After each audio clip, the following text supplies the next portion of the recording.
my name's Mandy and this is my channel, Make It So.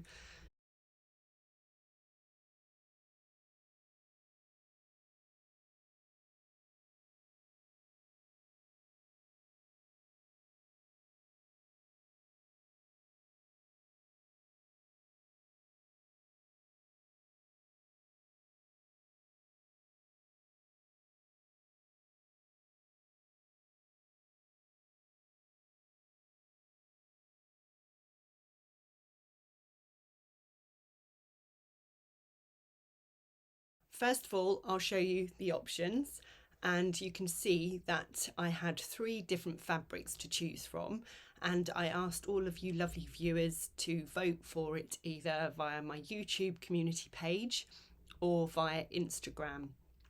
And I don't know, I'm still not quite up to scratch with my or technology. So on Instagram it did end after 24 hours, but the YouTube one kept going, and I managed to save the votes for the Instagram one and then compiled it, joined them all together, and then I had a definite winner. So the first fabric I had, I'll show you here, was the one I called Futuristic, which was quite a stretchy fabric, but it reminded me of something, you know, from the future, very, very much like Star Wars. And it was going to be a challenge, I think, to sew, but I was up for that. The second one, again, I'll put a picture, is what I called Space, because it was black with lots of white dots all over it, which just spoke for itself, really. It was space. And then the third fabric choice I gave was a teal one, which is a scuba. Again, it was a lot less structured than the scuba I've actually used before, but I thought that would look quite smart as well, and I do love teal and purple, so that would have been quite a good one to make as well. So in the end, this is what won. The teal, this is just my offcuts, but I wanted to show you the fabric because, like I said, the other scubas I've had have had a white backing, but this is the same both ways. So when I was cutting out, I had to chalk a W on all the pieces so that I knew which were right sides and which were wrong sides. But to be honest, I don't think it would have made much difference on it. But you can see it's quite heavy, and it is very thin compared to the stuff I've had before, but obviously not to the point that it goes white or anything like that. I can't remember quite where I got this one from. I think it was Nightham Fabrics, but again, I don't know for sure. So that was what was chosen. So the first thing, I started cutting this out when I went to the Walpole social, because it's a lovely group I go to. It gives you 4 hours because they run from 10:15 until 2:45. So I thought that would be a good one for me to start cutting out and sewing. So the first challenge I had was the pins I took with me, because I don't like to carry my heavy weights. They just would not go through the fabric, and I just don't know why. I've used them before. Yes, they were cheap off Amazon, but they go through most fabrics. But with this one, they just didn't want to know. So as I didn't have any weights, I improvised, and I'll show you a picture over here of what I did, because in the haul there's tons of these, so I could use them as pattern weights and cut it out. So that was the first thing, although I will say that some of the cutting out wasn't very good because I kept going off the end of the cutting mat. Anyway, after that I managed to cut it all out while I was there, and then I used Mariflex so I didn't have to take my overlocker. And this was where the second issue happened. I think this was doomed from the start, but you know, we got there. So I started sewing, and I wasn't sure whether it was how I'd threaded my Bernette machine, because I've used Mariflex on it before and it's been fine. So I rethreaded it, I even changed the needle, even though it was a new needle. I think I had some jersey ones and I had some stretch needles, so I thought I'll try anything to see how I get on, and it still jumped. So picture here, I'll show you the stitches of how that went. So I tried several times, it just wasn't going to have any of it, so I had to call it a day on the sewing side of it and bring it home and see if I could do it on my Bernina or my overlocker. So I got home and I carried on with my overlocker, and I use my overlocker all the time. It's not that I haven't got experience of it, but whether my mind was somewhere else, I managed to do some more things wrong. So the first thing was, you have a little waistband to join the front bodice and then to the trousers. It's only about this big. I'll show you a picture anyway.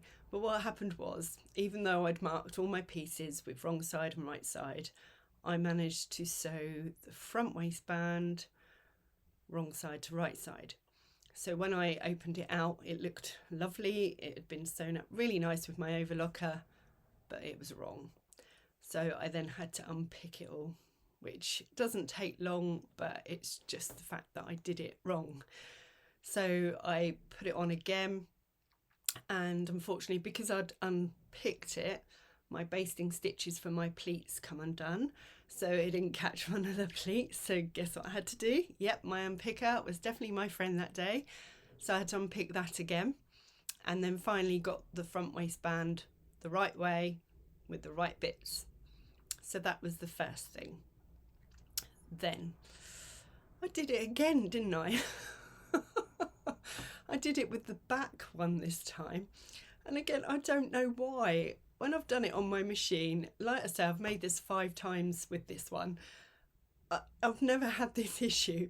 So again, I don't know whether I was just not really thinking straight that day, I don't know. But again, my unpicker came out and I had to unpick it all again, but I got there eventually. I'll say I didn't enjoy using the overlocker, not just because of that, but when I went to go over things like the waistband, where you need to stretch it to fit the bodice or the trousers, I did baste it, because obviously you can't keep your pins in, like, well, I shouldn't, but I do use it in my machine if I have to. So I had to baste all the edges, like where the seams meet and things, because I didn't want them to move out.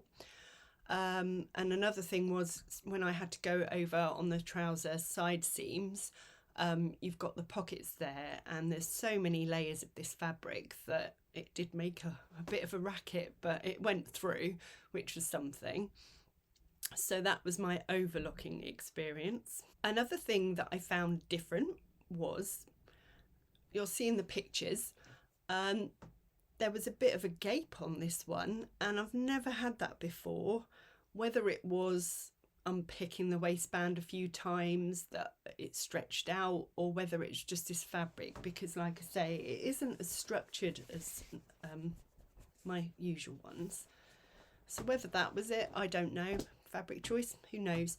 But it did gape at the front, and I am confident in my body, but I don't want to be showing things that I don't want to show to every Tom, Dick and Harry.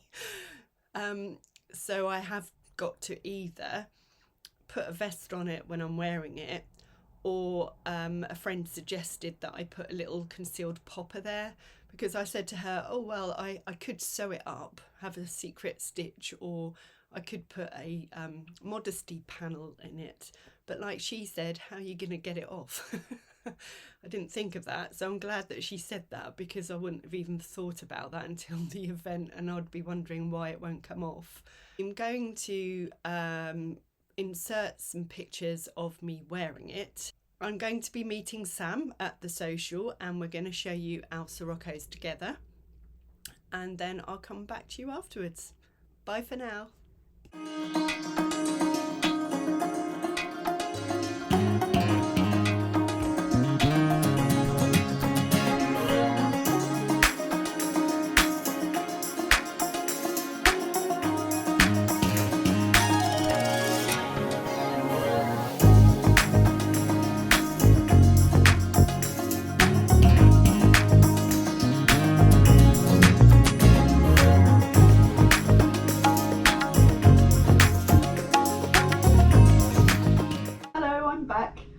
Not quite where I was before because I'm away at the moment, but I've had a lovely morning with So Let's Sparkle with Sam, and we both did our catwalk with our Sirocco jumpsuits. You'll see from hers and my video that we've had a totally different make, and it was just really lovely to meet her, and it's been a great collaboration. Thank you, Sam. Just a little note on the sewing that I said about with the thread, my Mariflex thread. I haven't changed the tension on it. As soon as I used a different fabric, it was fine. So I just think it was unfortunately this fabric for this time, but it's sewed up quite lovely. Here it is in its glory. I've worn it a couple of times now, and as usual, it is like secret pajamas, and it's just really comfortable. So if you haven't made it already, go and look at the Deer and Doe website and look at the pattern, see for yourself. It is a really lovely pattern to follow, and I'm sure this won't be my last. So I'll see you soon. Bye for now.